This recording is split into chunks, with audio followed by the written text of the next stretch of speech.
President will now confer the Lux in Domino Award on former Senator and Secretary of Foreign Affairs, and presently Philippine National Oil Company Chief Executive Officer, Mr. Raul S. Manglapus.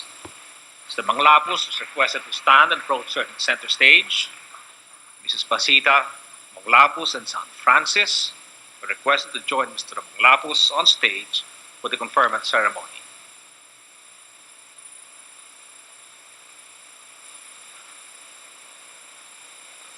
Mr. Octavio V. Espiritu, Chairman of the University's Board of Trustees, will read the citation.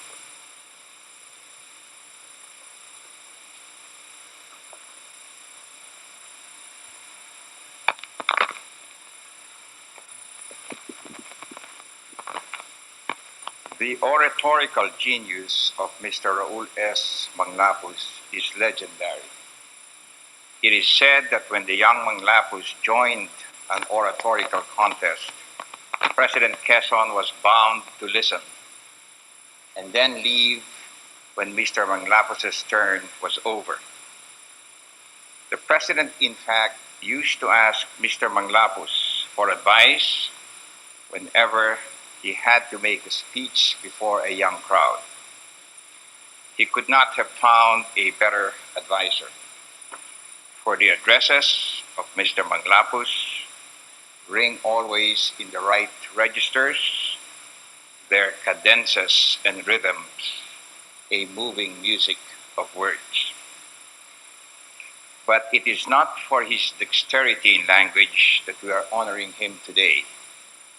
Rather, it is for his use of that gift. In World War II, while he was still a law student, he used this gift to denounce the Japanese invaders in his radio broadcasts. Later, he started an underground patriotic newsletter called The Free Philippines and wrote an article against the Japanese emperor.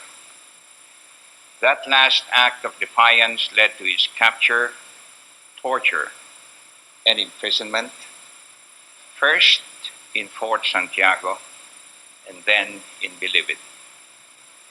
Mr. Manglapus continued in his resistance work against the Japanese. When he escaped from prison in 1944, he joined the guerrilla group called the Hunters and continued to use the talent that had landed him in prison. He wrote for and spoke on the voice of freedom, with probably little or no inkling that he would be aboard the USS Missouri on September 2nd, 1945, to witness the signing of the surrender of Japan. His presence in that affair confirms once again that sometimes the pen can be mightier than the sword. The decades following World War II saw his rise as an educator, a statesman, and a civic-minded citizen. After finishing law at the University of Santo Tomas and at Georgetown University, he taught constitutional law at the College of Law at the Ateneo de Manila from 1948 to 1954. He was named Undersecretary of Foreign Affairs in 1954 and Secretary of Foreign Affairs in 1957, the youngest Filipino to occupy such a post. 4 years later, garnering the most number of votes, he was elected senator. His expertise in diplomacy made him the Secretary General of the first CETO conference in 1954 and a delegate to the Bandung Conference in the following year. In 1967, he founded a Christian social movement, an organization dedicated to promote social justice, especially in land reform. The declaration of martial law, however, halted Mr. Manglapus' crusades. While stopping by Japan on his way to a speaking engagement in California in September 1972, he learned from his wife that he had been ordered arrested, and later, through Eduardo Quintero, that he was also a target for assassination. Mr. Manglapus had no choice but to hide again, this time not in the mountains, but in the United States.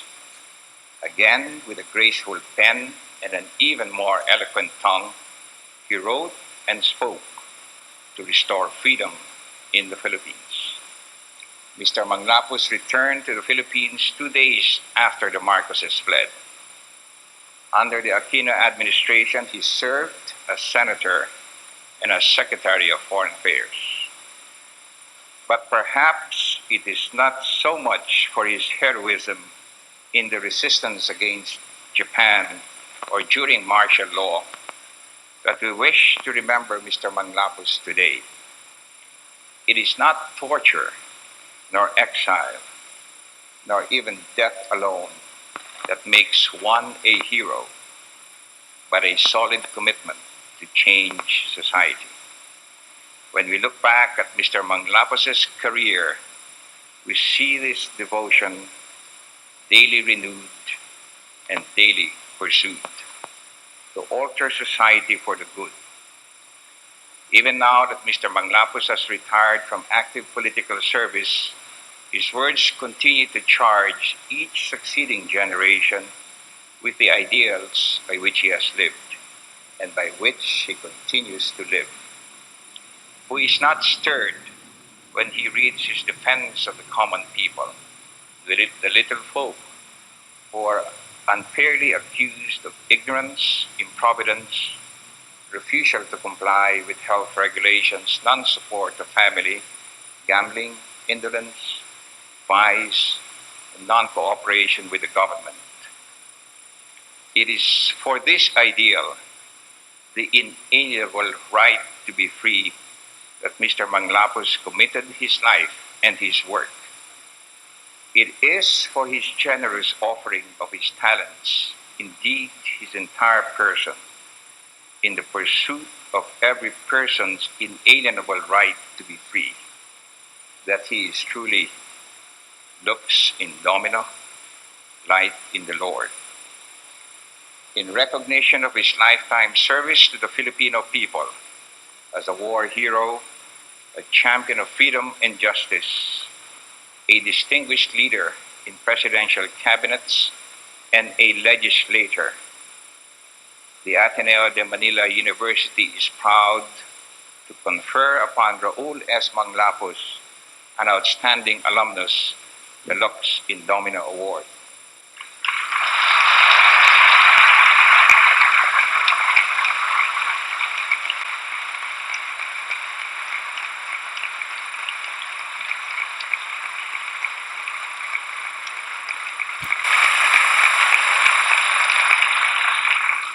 Mr. Raul S. Manglapus, 1997 Lux in Domino Awardee, will now deliver the response.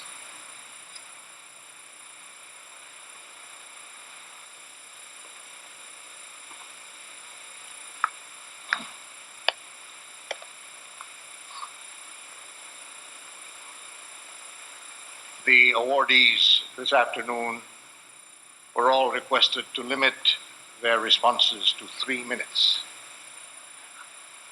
However, Teresa Perianieva used only 15 seconds of time. And I am therefore sorely tempted to adopt the 2 minutes and 45 seconds that she did not use to add to my 3 minutes. However, I shall endeavor not to do so. I have in my study the original of an honor card awarded by the Ateneo to Jose Rizal Mercado in 1876, El Premio de Primera Clase.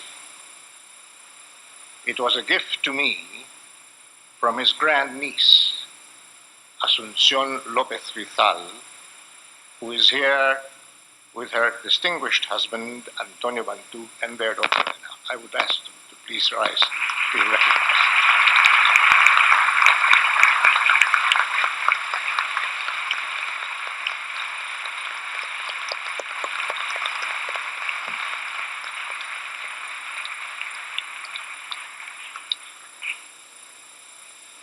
If Rizal were in this hall today, I wonder how much of the Ateneo that he knew he would recognize and how much he would miss.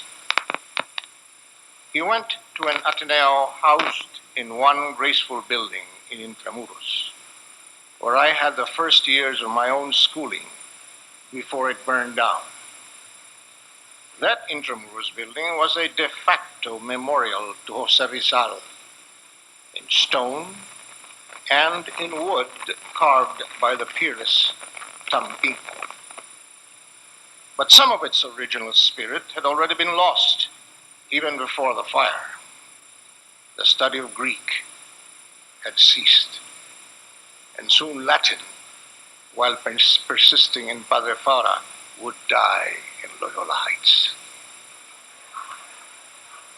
Those two tongues and cultures which created the classical souls of Rizal, Bernabé, Recto, and produced the quintessential Atenean of their times.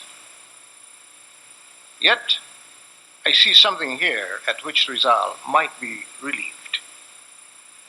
The original Latin motto of the Ateneo persists. The Apostle Paul's injunction, Lux in Domino.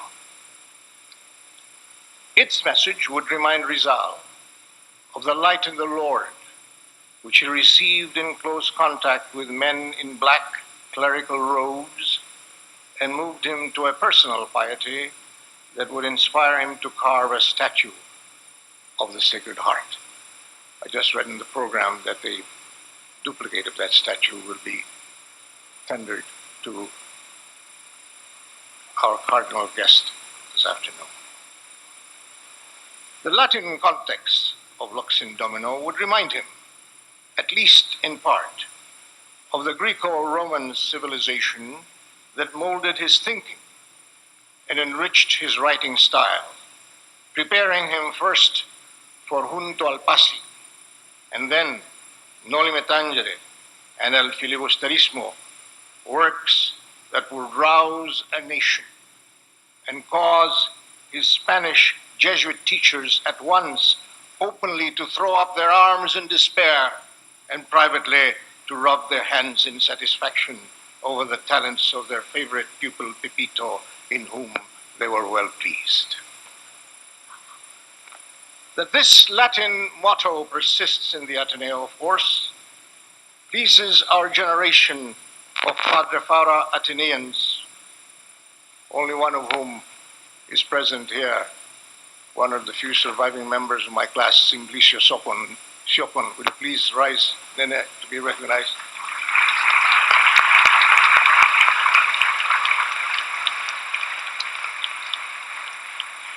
For our generation, it was a celebration more moving than a basketball championship bonfire to listen to Horacio de la Costa and Jesus Paredes Jr. defend the whole of scholastic philosophy, their native genius honed in the Latin and English classics for articulation in impeccable English. Parenthetically, a century before, at the Colegio de San Jose, the Latin and Spanish classics had enriched the Tagalog talents of Francisco Baltazar and prepared him to create a classic of his own, Florante at Laura. Father Nebres, permit me gratefully to accept this Lux in Domino award in the name of our generation.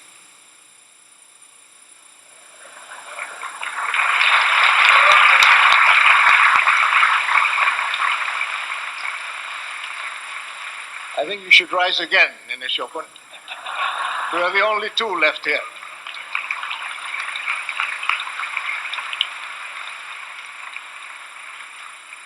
Our generation, Father Nebres, were fiercely loyal to this motto.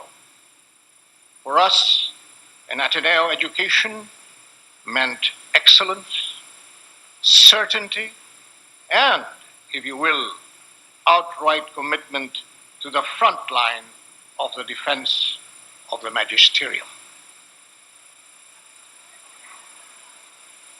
The Ateneo has outgrown the intimate adolescence of Intramuros and Padre Faura and is now matured into a sprawling university on Loyola Heights with traffic worse than the city of Makati. Here, in this expanse, it might take a little more effort for our generation to make out the outlines of this excellence, this certainty, and this commitment. But we know they are here. Some of their outlines are more pronounced than others. Some, like those of the nobility of campus volunteerism, that has produced a Richard Michael Fernando, martyred in Cambodia for God, country, and region. Dulce et decorum est, pro Deo, pro patria, et pro regione mori.